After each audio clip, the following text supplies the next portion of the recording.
Hola Lucianas, ya estamos otro día más aquí y hoy vengo con el resumen, balance, comentario del marzo asiático, ¿vale? Porque ya estamos en abril, así que vamos a hablar un poco de qué tal el marzo asiático y pues qué recomiendo y tal. La verdad es que ha sido un buen mes, sí que es verdad que no he leído solo y exclusivamente libros asiáticos, que ya sabéis que es algo que suelo hacer muchas veces. En plan, me centro bastante en eso, pero no leo solo eso. Y nada, creo que ha sido un mes bastante bueno, creo que ha habido bastantes lecturas interesantes, a autores que me apetecía mucho leer y bueno, me han quedado un montón de libros todavía pendientes. He leído 30 y pico libros asiáticos o casi 40 creo, o sea que nada mal, he leído bastante manga también. Y bueno, os hice el vídeo del TBR de marzo con un montón de libros y obviamente no he leído todos, ni muchísimo menos. De los que mencionaba, he leído 30, o sea, de los que comentamos en ese vídeo, he leído 30 que quería leer. Así que más o menos la mitad de los que tenía pendientes los he leído y estoy contenta. Y quería comentar un poco los libros que no he leído. No he leído La madre de Capitán Shigemoto porque como ya había leído uno de Tanizaki, pues no leí este. No he leído todavía Blackwater Sister de Zen Cho, que lo tengo en casa, así que lo leeré, porque yo realmente voy a seguir leyendo cosas asiáticas el resto del año, como he leído en enero y en febrero. Babel también tengo que leerlo. Hatim, porque no he sido capaz de encontrarlo. El zoo de papel de Ken Liu lo tengo pendiente.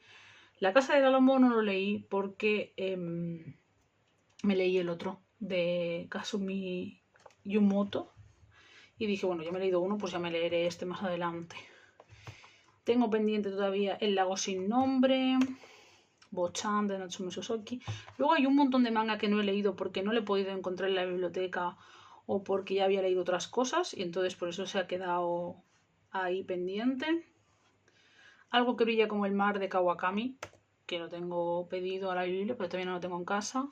Ella en la otra orilla, Un grito de amor desde el centro del mundo, León el africano de Amin Malouf, Shanghai Baby. De Liv Shakfak leí uno, pero no el que tenía apuntado. La perla de China, Ella y su gato. A ver, con Crisantemo Blanco tengo que leerlo.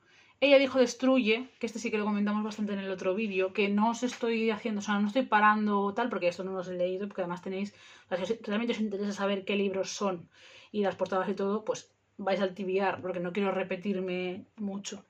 Ella dijo Destruye, no lo tengo porque no lo he podido encontrar porque la biblioteca no está. Porque lo que pasa siempre, que es que de Carfax no hay apenas nada en las biblios. El nacimiento de un héroe de Jin Jong, La chica de los 7 nombres, el del canto de la montaña lo tengo aquí, de la biblioteca, así que sí que lo leeré pronto. Luego, Los desterrados, Apuntes de un cocodrilo también lo tengo aquí. La prosa moderna de Kazajstán también lo tengo. Más manga. Vagabundos de Nova. Aki Shimazaki, el quinteto de Nagasaki. Claro, Aki Shimazaki no es la de... No. Ah, espérate. Que me acabo de dar cuenta que me he equivocado. Claro, el quinteto de Nagasaki de Aki Shimazaki es un libro que es el compendio de todos los libros. Porque yo sé que el de Hosuki es de una pentalogía. Pues este tiene los 5 o el quinteto es otro. Es que acabo de caer, no me había dado cuenta. Luego 10 rupias, Historia de la India. Tampoco lo he leído. Manga. No digo manga en concreto porque son un montón. Alishi, Takeo, cierta mujer. No soy un monstruo. El zorrito Tanuki, un montón de BLs, bueno, la mayoría de cosas que me han faltado, más de la mitad han sido mangas, porque no he podido cogerlos. Y luego libros pues que también que había leído otro del autora y no había querido repetir. Pero bueno, que más o menos todos estos libros que me han quedado pendientes de asiático no se van a quedar para el año que viene, para marzo, sino que en el momento en que me apetezcan, que tenga la posibilidad de pedirlos a la biblioteca o donde sea, pues acabarán cayendo. Sí que es verdad que a veces cuando es un mes especial de una cosa intento centrarme más en eso, si me apetece, pero yo siempre intento leer de todo el tiempo. Entonces, pues con cualquiera de estos puedo leerlo en cualquier momento del año. Han sido eso, 30 y pico lecturas. Y lo que quería comentar con vosotros es las que más me han gustado. ¿Qué ha sido lo que más me ha gustado del marzo asiático? Bueno, aparte de leer autoras y autores diferentes y quitarme pendientes de hacía muchísimo tiempo, ir a la Biblia y demás, y poder leer Kim Ji-young, nacida en 1982, de Cho Nam-jo en el Club de Lectura del Trabajo, también ha sido guay por las lecturas que he encontrado. La primera lectura que quiero comentar es la de Reidi, el gato enfermero, o Reidi, el gato enfermé, que es de Blackie Books, que es de dos autores japoneses, que es la historia verídica, basada en hechos reales, de un gatete que llegó a una veterinaria prácticamente muerto, pobrecito, que en los primeros días pensaban que no iba a sobrevivir, que milagrosamente sobrevivió y que luego acabó siendo como un gato de apoyo y de ayuda en ese veterinario con otros animalicos. Es un dibujo súper tierno, es súper cookie, es un álbum ilustrado cortito, monísimo. Y es que, de verdad, me ha encantado, me ha gustado muchísimo y creo que cualquier persona que sea amante de los animales es un libro que es una cucada, que vale la pena y que te deja el corazón calentito, que a veces hace falta. Luego, lo segundo son literalmente los 4 libros de Palestina que me he leído. 3 de Capitán Swing. La historia oculta de la creación del Estado de Israel, la cárcel más grande de la tierra, la limpieza étnica de Palestina y Palestina 100 años de colonialismo y resistencia.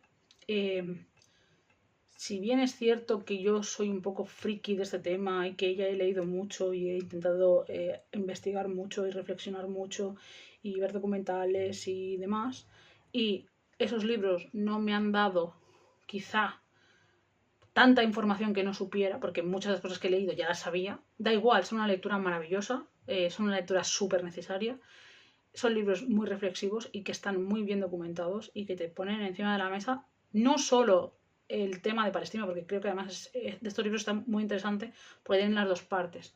No solo es el tema de qué ha hecho Israel desde que se crea Israel, desde que el resto de países reconocen a Israel y no reconocen a Palestina, todo el tema de los asentamientos, todo el tema de la ocupación, todo el tema de Gaza, todo el tema de el campo de concentración que han creado, todo el tema de todo lo que hace Israel, no solo a nivel armamentístico, no solo como guerra, sino también como la parte social y todo lo que está creando para conseguir quedarse con todo al final, sino que además son libros muy interesantes porque te hablan de antes. Te hablan de, bueno, pero ¿qué pasaba? O sea, este territorio antes de cómo está ahora, ¿qué pasaba? Porque claro, antes estaba Inglaterra, pero antes de Inglaterra también existía, ¿no? Entonces, que te pongan encima de la mesa, sobre todo para gente que quizá no conoce tanto del tema, ¿qué pasaba ahí antes? ¿Quién estaba ahí? ¿Qué religiones se vivían ahí? ¿Qué tipo de población estaba ahí? ¿Cuáles eran las ideas y pedidas de esa zona? ¿Qué es el sionismo? Que además es algo que muchísima gente no conoce y no entiende y se piensa que, o tiene la idea equivocada de que todo el pueblo hebreo es igual, todos los israelíes son iguales y que esta idea de que Israel tenía que estar ahí viene de siempre y es una gran mentira. Quiero decir, yo uno de los problemas que más veo con gente con la que he discutido sobre Palestina es que hay muchísima gente que se piensa que los judíos llevan desde Cristo queriendo ser una nación y los moros negándosela. Cosa además muy graciosa cuando Mahoma es de después del 500, por tanto, cuando nace Jesucristo, los hebreos existen como religión, pero los musulmanes no. Entonces, ahí ya tenemos un problema. Pero es que no es solo eso, es que el sionismo, que sí que existe, y es un poco la razón de que todo lo que ha pasado en Israel esté pasando, el sionismo empieza a existir y a intentar imponerse a finales del 19, que es que hace 3 días como pasa mañana. ¿Y qué pasa? Que este sionismo que empieza a imponerse y empieza a tener poder, ni siquiera nace en Israel, en lo que hoy en día llaman ellos Israel. Ni siquiera. Nace en hebreos europeos y hebreos en Estados Unidos. Nace en gente judía de religión, pero que su nacionalidad nada tiene que ver con esa zona de Próximo Oriente. Nada. Porque, lo he explicado ya más de una vez cuando hicimos otro vídeo, pero hay una cosa muy importante dentro del Estado de Israel, y es que en el Estado de Israel hay 3 tipos de personas judías.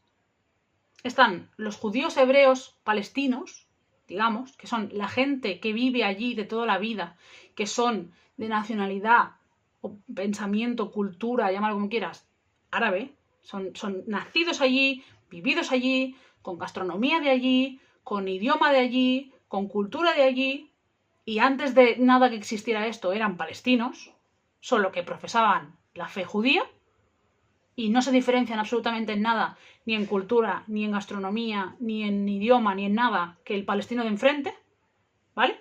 Luego están los sefarditas, que son los hebreos, judíos, que pertenecen a los países del Mediterráneo y que en una oleada desde el siglo XV han sido expulsados de muchos sitios. Por ejemplo, aquí en España se les expulsa en 1992.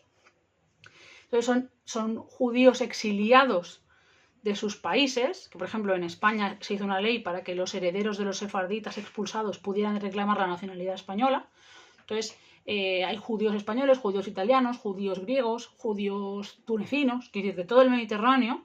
Esos son sefarditas, ¿vale?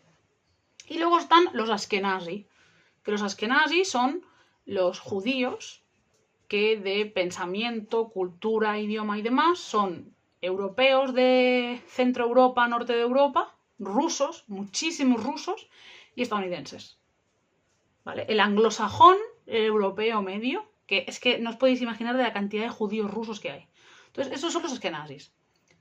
¿Qué pasa en Israel? Pues que el sionismo, que es esta idea de que el pueblo judío tiene que tener una nación y que tienen que tener una cultura única y que tienen que tener un sitio único y que Jerusalén tiene que volver a ser suya y toda esta paranoia que se inventan, porque realmente se la inventan, empieza en el siglo XIX y empiezan a hacerse conferencias sobre todo en Estados Unidos. Y la mayoría son judíos, son hebreos, que es lo mismo, que hablan inglés en Estados Unidos, que hablan ruso en Rusia, que hablan alemán en Alemania, que les entran las paranoias y quieren irse a vivir allí y crear esa nueva nación que sea pues lo más de lo más, ¿vale?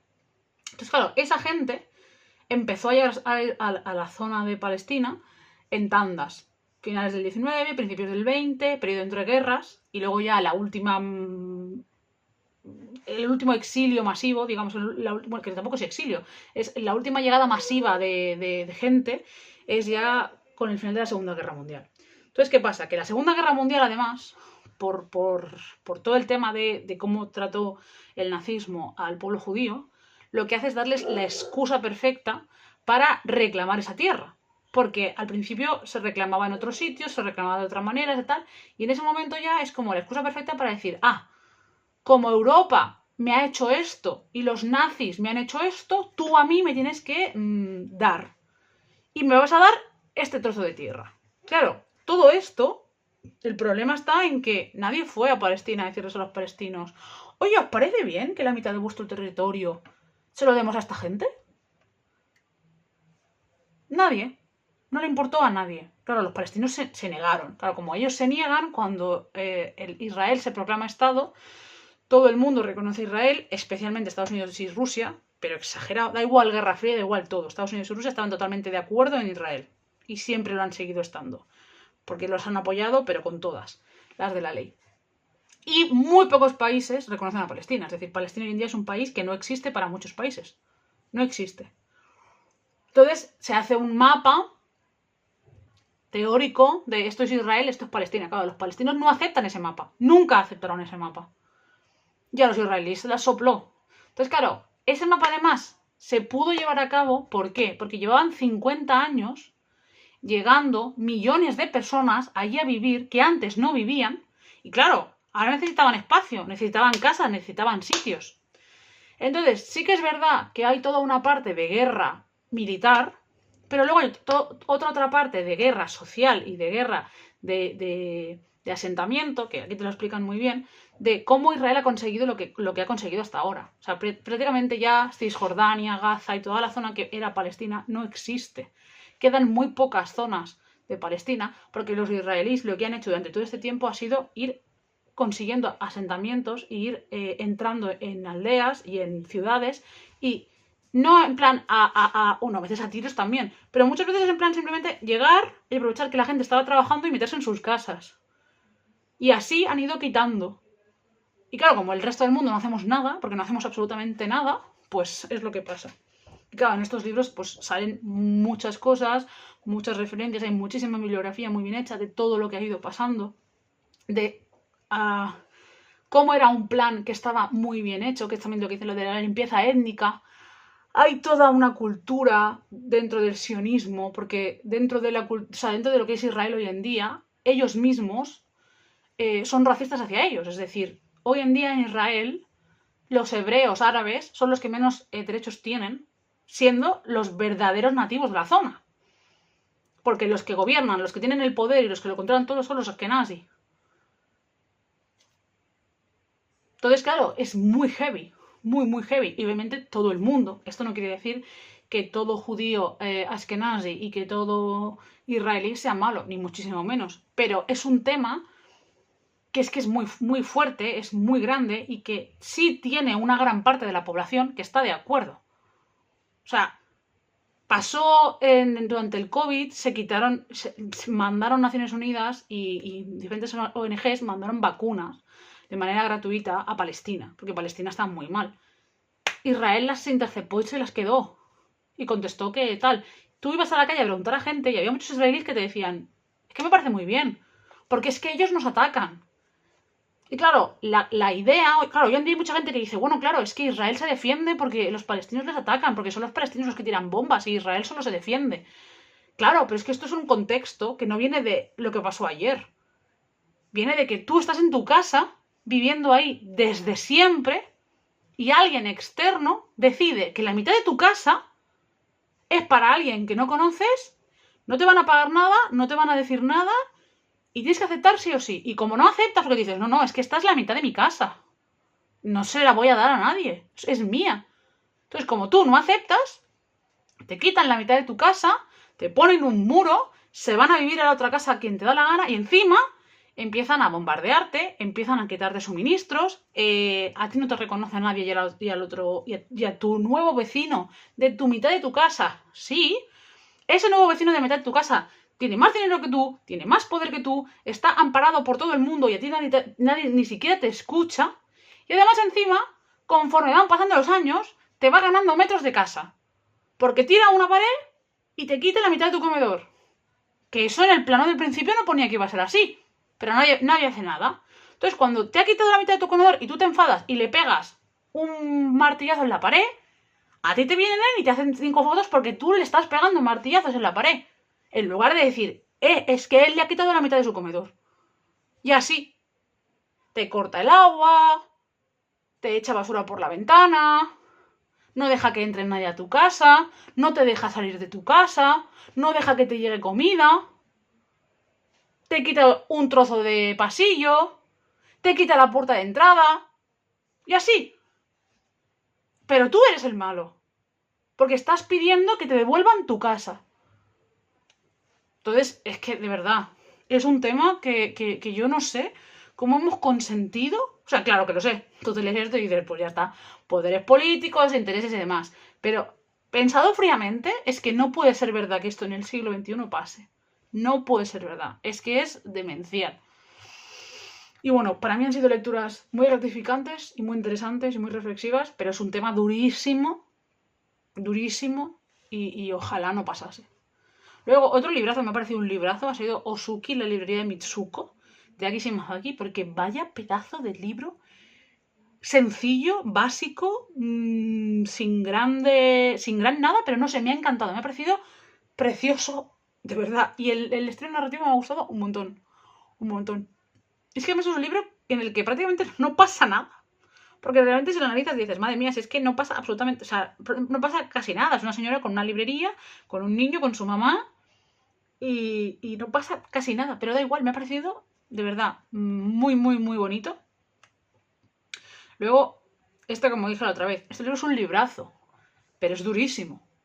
O sea, es un librazo porque es Deshonrada, de Mukhtar Mai. Es un libro de una mujer que fue violada en grupo. Además, encima, ¿sabes? Nunca está justificado que te violen en grupo. Pero es que además encima la forma en que a ella la convencen para que vaya al pueblo de al lado para que la familia de los que han sido injuriados se desfoguen con ella y lo que hacen es violarla repetidas veces, es que es demencial. O sea, yo cuando leía esto pensaba, madre mía de mi vida. Entonces, claro, que de eso pase lo que pasa con su familia, luego ella que se niega a muchas cosas, que consiga poder hablar de lo que ha pasado, que pueda denunciar, que eso se vaya a nivel internacional, que aún así el gobierno de su país se niegue a reconocer, que luego la tachen prácticamente de mentirosa y de como de intentar hablar mal del país, ¿no? Porque esto es de Pakistán.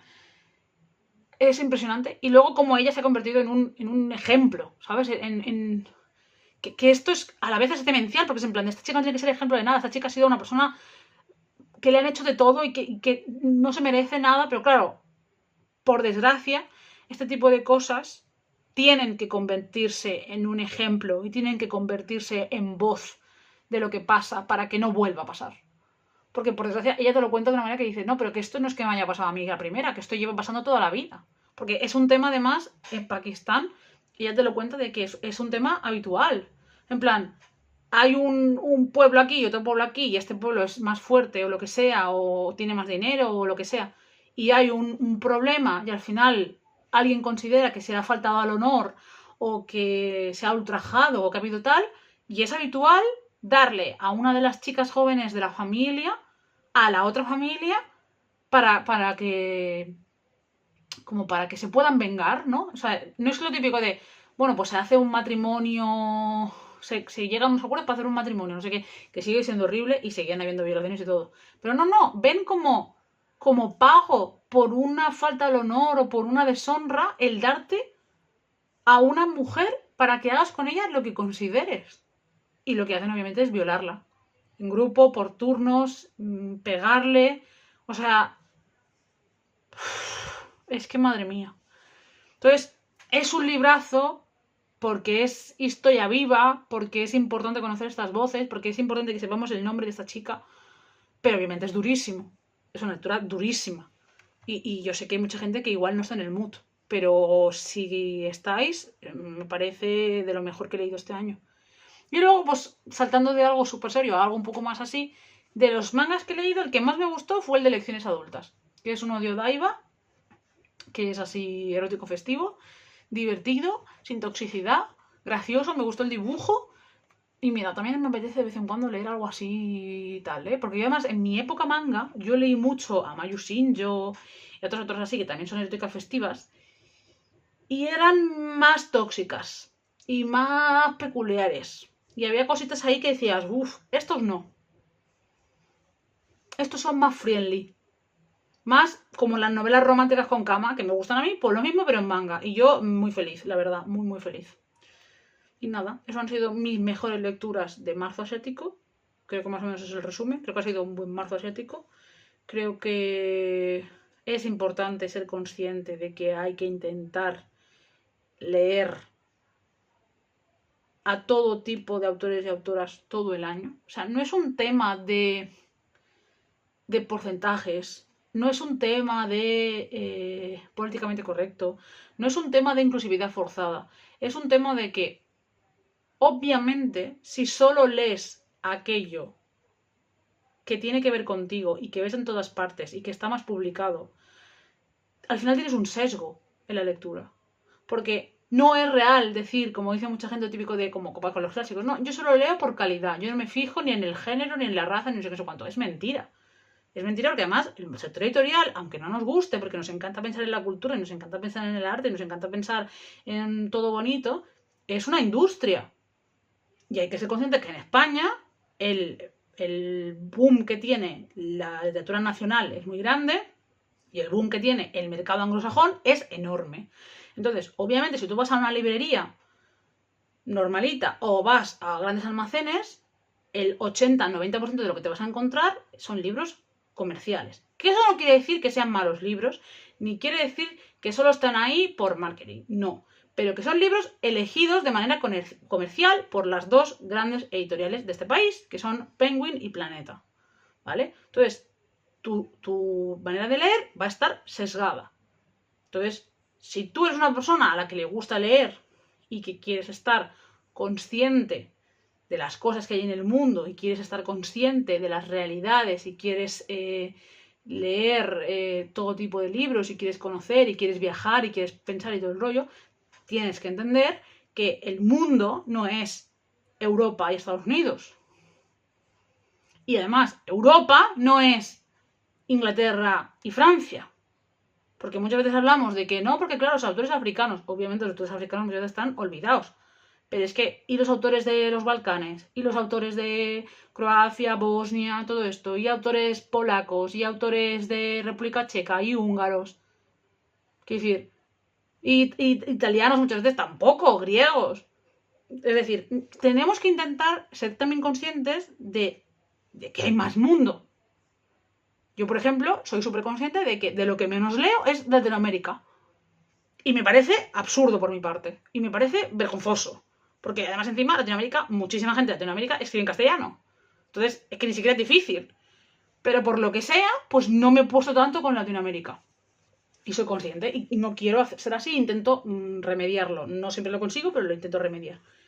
Pero yo, por ejemplo, conozco a mucha gente que ni se plantea, y me parece lícito y respetable, pero yo quiero un poco intentar que penséis un poco más en, oye, es que Estados Unidos es un país de América, hay muchos. Es que África es un continente enorme, es que Asia es un continente enorme. Y hay muchos autores, y hay mucho tipo de libros, que además encima no es en plan de que tengas que leer de todo, porque si a ti te gusta mucho la ciencia ficción, bueno, pues es que hay ciencia ficción en otros países. Es que hay ciencia ficción no escrita originalmente en inglés. Es que me gusta la romántica. Pues tenemos que buscar. Es verdad que yo, por ejemplo, romántica de Asia y de África no conozco. De romántica de Asia, manga shoujo. Ya está. No conozco más. O manguas o alguna cosa así. Pero novela romántica asiática y africana, no conozco. Me encantaría, pero no conozco. Pero, por ejemplo, en Latinoamérica sí que hay. ¿Sabes? Entonces, intentar, o en Nueva Zelanda, intentar ser un poco más conscientes de que la industria editorial sí decide por nosotros y que es cosa nuestra también intentar salirnos de esa rueda, intentar ver un poco más allá, intentar conocer un poco más allá y demás. Que luego cada uno puede hacer lo que quiera y cada uno puede leer lo que quiera, pero a mí me parece importante, porque si no al final siempre acaba saliendo lo mismo, del mismo tipo de autor, del mismo tipo de editorial, del mismo tipo de libro. Y eso me parece que es malo para todos, la verdad. Y nada, que si habéis leído algún marzo asiático que os haya gustado, que me lo pongáis abajo. En plan, neos, mi mejor lectura de marzo asiático ha sido esto. Y así pues me la apunto, ¿vale? Y como digo siempre, hazte donante de sangre y de médula. Sé buena gente, mándame el tiempo y ponerse en tu vida y será más feliz. Yo ya no.